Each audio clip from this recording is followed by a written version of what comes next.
ప్రజలకి ఏం కావాలా అన్నది కొంతవరకు చేయగలిగేటప్పుడు, కొంతవరకు ప్రజలకు ఏం కావాలన్నది అతను చేసినటువంటి ఈ 5 ఏళ్ళ కార్యక్రమంలో 2 ఎక్సలెంట్ పాయింట్స్ అండి. ఒకటి, ఎడ్యుకేషన్ డెవలప్ చేసి తెలుగు మీడియం నుండి ఇంగ్లీష్ నేర్చుకోవడానికి పేదవాడికి అవకాశం కల్పించడం. ప్రతి స్కూల్లో కూడా నేడు నాడు అనే కార్యక్రమం ద్వారా విద్యాలయాల్ని డెవలప్ చేసి విద్యకి ఎక్కువ ప్రోత్సహించి విద్యార్థులకి పేదవాళ్ళందరికీ కూడా మరి ఫ్రీ ఎడ్యుకేషన్ ఇవ్వడం అన్నది చాలా గ్రేట్ అండి జగన్ గారిది. అట్లాగే ఇప్పుడు మనం ఆరోగ్యశ్రీ వరకు కూడా అది మంచి కార్యక్రమం చేశాడండి ఆయన.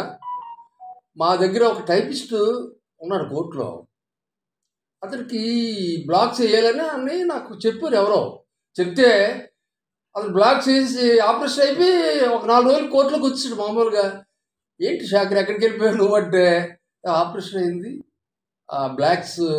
హోల్స్ బ్లాక్ అయిపోయి స్టంట్స్ వేశారు అన్నాడు. ఎంత అయిందంటే 4 lakhs దగ్గర చిల్లర అయిందన్నాడు. ఎలా నువ్వు ఎలా ఇచ్చావు ఈ డబ్బులు అంటే, జగన్ అన్న ఆరోగ్యశ్రీ కార్యక్రమంలో నాకు మొత్తం ఇచ్చారు, ఇంటికి వెళ్ళడానికి కూడా డబ్బులు అలా ఇచ్చారు, ఖర్చులు కూడా ఇచ్చారు, ఎక్సలెంట్గా నాకు అయిపోయిందన్నయ్య అని చెప్పేసి ఆయన కూడా చెప్పాడు.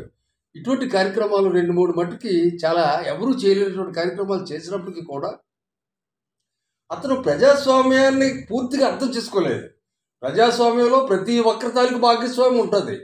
ఒక్క ముఖ్యమంత్రి నేను చెప్పిందే మీరు వినాలి అంటే కుదరదు. ప్రజాస్వామ్యంలో అందరి మాట వినాలి, ప్రజాభిప్రాయం తీసుకోవాలి, ఆ అభిప్రాయం తగ్గట్టు మీరు పరిపాలన చేయాలి. అంతేగాని కోటరీవులు చెప్పింది మీరు చేసుకుంటూ వెళ్తే ప్రజలు వ్యతిరేకమైపోతారు. మీకు రకరకాల అనేక విభాగాలు అనేక రంగాలుగా ప్రతి ఒక్క పాయింట్లో మీకు వ్యతిరేకమైపోయారు.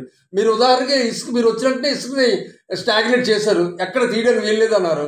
ఇసుక మీద తాపి పని కూలి పని చేసుకుని బ్రతికినటువంటి కార్మికులు సుమారుగా 35% ఆఫ్ ది టోటల్ పాపులేషన్లో మీరు వచ్చిన 1 year వరకు కూడా తిండి దెబ్బలు లేకుండా చచ్చిపోయారు వాళ్ళు, పనులు లేక.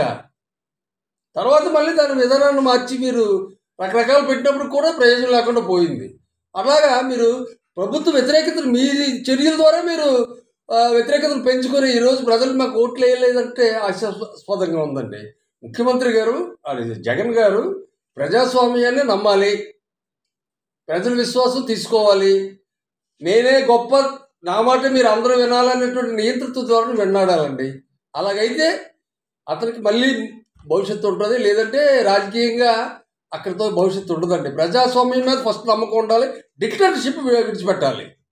ప్రత్యర్థులు మీకు హాని చేసిన ప్రత్యర్థుల మీద కూడా కేసులు పెట్టకుండా లా ప్రకారంగా వెళ్ళేటట్టు మీరు చేయాలి. అలా కాకుండా ఆ డాక్టర్ గారు కోవిడ్లో చనిపోయారా, అట్లాగే మరి అంగన్వాడీ టీచర్స్ అందరూ స్ట్రైక్ చేస్తే కనీసం పట్టించుకోలేదా?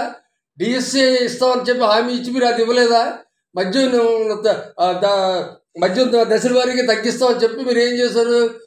ఒక కొత్త బ్రాండ్ క్రియేట్ చేసి మీరు చస్తే ఇదే తాగాలి, కాకపోతే మరొక బ్రాండ్ తాగడానికి వీల్లేదన్నటువంటి పరిస్థితిని కల్పించడం వల్ల ఏమైంది? రాష్ట్రంలో ఉన్నటువంటి తాగుబోతులు అందరూ కూడా ఉన్నగా డబ్బు అంత మద్యాన్ని పోసి పూర్తిగా వ్యతిరేకత మూట కట్టుకున్నారు. మీరు ఈ విధంగా పరిపాలన చేయడం అనేది మంచిది కాదు. అయినా చివరిగా నేను చెప్పేది ఏంటంటే, ల్యాండ్ టైటిలింగ్ యాక్ట్ అది మాకు తెలుసు కాన్స్టిట్యూషన్కి ఎగెనిస్ట్ అని. అది ఎందుకు చేశారు? కార్పొరేట్ కంపెనీలకి రైతుల దగ్గర భూములు తీసుకోవడం కోసం, వాళ్ళకి కాంపన్సేషన్ ఎగ్గొట్టడం కోసం ఆ చట్టాన్ని తీసుకొచ్చింది నీతి Aayog at the institutes of government of India. మీరు అది ఏ రాష్ట్రంలో కూడా స్టేట్లో ఎక్కడ కూడా అమలు చేయలేని పరిస్థితుల్లో మీరు ఒక్కరు చేయవలసిన అవసరం ఏమొచ్చింది? ఆ ల్యాండ్ టైటిలింగ్ యాక్ట్ మీరు ఇంట్రడక్షన్ చేయడం వల్ల, దాన్ని తీసుకురావడం వల్ల మీరు ఒక పక్క హైకోర్టులో ఇంకా లేదంటే సర్వే అవ్వడం లేదు, చాలా గ్రామాలు సర్వే అవ్వాలని ఒక పక్క చెప్తూ ఒక పక్క మీరు గెజెట్ పబ్లికేషన్ ఇస్తున్నారు. తప్పు కదా అది. ప్రభుత్వం అలా చేయకూడదు. ప్రభుత్వం చాలా పారదర్శకంగా ఉండాలి, ప్రజలకి ప్రభుత్వం మీద నమ్మకం ఉండాలి, నాయకుడి మీద నమ్మకం ఉండాలి. అది మరి ఇంత రాష్ట్ర వ్యాప్తంగా న్యాయవాదులందరూ కూడా మరి సుమారుగా 3 నెలలు నిరాహార దీక్షలు ఇవన్నీ చేసినప్పుడు కూడా మీరు కనీసం న్యాయవాదులకు కూడా పట్టించుకోలేదు. మా విశాఖపట్నం బార్ అసోసియేషన్ అధ్యక్షులు వెళ్తే ఆయన ఇంటర్వ్యూ ఇవ్వలేదు, పిఎస్తో కలిసి మాట్లాడి వెళ్ళిపోమని చెప్పారట. ఆయన అడిగాం మేము, ముఖ్యమంత్రి గారిని కలిసారా అంటే అసలు కలడానికి ఇంటర్వ్యూ ఇస్తే కదా అన్నారు. ఆయన మద్దతుదారులు ఇక్కడ కొంతమంది ఆ ముఖ్యమంత్రి దగ్గరికి వెళ్ళాలి కదా వెళ్ళారు వీళ్ళు, కానీ ఆయన ఎవరిని కలవడం లేదు. ప్రజాస్వామ్యం ఇది కాదు కదా, కరెక్ట్ కాదు కదా. ప్రజాస్వామ్యం అంటే ఇప్పుడు రెవెన్యూ మినిస్టర్ గారు కూడా చాలా తప్పులు, ధర్మాన ప్రసాదరావు గారు కూడా చాలా మిస్గైడ్ చేశారు ప్రభుత్వానికి. జగన్ ప్రభుత్వం పట్టుకోవడానికి వాళ్ళలో ఉన్న మంత్రులందరూ కూడా చాలా వల్గర్గా మాట్లాడి, కొడాలి నాని, పేరు నాని, రోజా, అనిల్ కుమార్ యాదవ్ ఇలా ఏ రకమైనటువంటి భాష ఉపయోగించేవారు శాసనసభలో కానీ, మీడియా ప్రెస్ కాన్ఫరెన్స్లో కానీ. ప్రత్యర్థుల మీద మీరు విమర్శించడం ఎందుకు? మీకు ప్రజలు ఏ బాధ్యత చెప్పారో ఆ బాధ్యత మీరు నిర్వహించండి. వాళ్ళు చేయకే కదా వాళ్ళు ఓడిపోయారు. మీరు చేస్తారని కదా మిమ్మల్ని గెలిపించారు. మీరు ఆ గెలిపించి వాళ్ళు పనులు చేయడం మానేసి విమర్శించుకొని కూర్చుండేవారు. ఎందుకు విమర్శలు? ఆ విమర్శలకు సద్విమర్శలా? వ్యక్తిగత విమర్శలు చేయకూడదు. పాలసీ మీదే మాట్లాడాలి, ప్రభుత్వ విధానాల మీద, పాలసీల మీదే.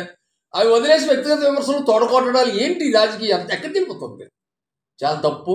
ఇప్పటికైనా సరే జగన్ గారు మారి ప్రజాస్వామ్యం, ప్రజలు, డెమోక్రసీ, కాన్స్టిట్యూషన్ ఇవన్నీ కూడా ఒకసారి అతను ఆలోచించి ఆ మేరకు వెళ్ళాలి. కానీ తప్పుడుగా ఇలా ప్రెస్ కాన్ఫరెన్స్లో బూతులు తిట్టినటువంటి వాళ్ళందరినీ కూడా ఆ రోజుగా ఆయన కంట్రోల్ చేసి ఉంటే, అదొకటి కంట్రోల్ చేసి ల్యాండ్ టైటిలింగ్ యాక్ట్ గారి తీసుకురాకుండా ఉంటే మళ్ళీ ఆయన ముఖ్యమంత్రి అవును. వినలేదు, ఎవరు చెప్పినా వినలేదు. ఇప్పటికీ కూడా అతను ఏమంటున్నాడు, నేను కరెక్ట్, ప్రజలే తప్పు చేశారు, ప్రజలే నాకు ఓటు వేయలేదు అంటున్నారు. ఓటు వేయలేదు కదా, ఓట్లు వేశారు. 40% వచ్చాయి అతనికి. ప్రజలు వేయకేం కాదు. కాకపోతే వ్యతిరేకత ఎక్కువ ఉంది మీరు చేసిన పనులు 5 ఏళ్ళలో. ఆ వ్యతిరేకత వల్ల ప్రభుత్వం పడిపోయింది. దానికి మనం ఏం చేయలేం కదా. చెప్తున్నారు కదా అందరూ కూడా. చెప్పినప్పుడు కూడా మేము వినలేదు కదా. ప్రభుత్వం క్రిస్టియన్లకే కొంచెం ప్రాధాన్యత ఇస్తుంది, మమ్మల్ని ఇగ్నోర్ చేసేందుకు భావన కలిగింది ప్రజల్లో చాలామందికి. ఆ భావన వల్ల ఏంటంటే మీరు ఎండోమెంట్ మీద పడి తిరుపతిలో వచ్చినటువంటి కార్యక్రమాలన్నీ కూడా మరి మీరు మీ సొంత మనుషులతో చేయించుకోవడం వల్ల కొంత నష్టం జరిగింది మీకు. మీరు 5 ఏళ్ళు ఇప్పటికైనా మించిపోయింది లేదు. సంస్కరించబడండి. ముఖ్యమంత్రిగా మళ్ళీ మీరు రావాలనుకుంటే సంస్కరించబడండి. ప్రతి వ్యక్తిని గౌరవం ఇవ్వండి. ప్రజాస్వామ్యాన్ని గౌరవించండి. మీ పార్టీ కార్యకర్తలు గౌరవించండి. క్వార్టరీని దగ్గర రానీయకండి. బ్యూరోక్రాట్స్ చెప్పింది వినకండి. కింది స్థాయిలో కార్యకర్తలు ఏం చెప్తున్నారో మీరు అది వినండి.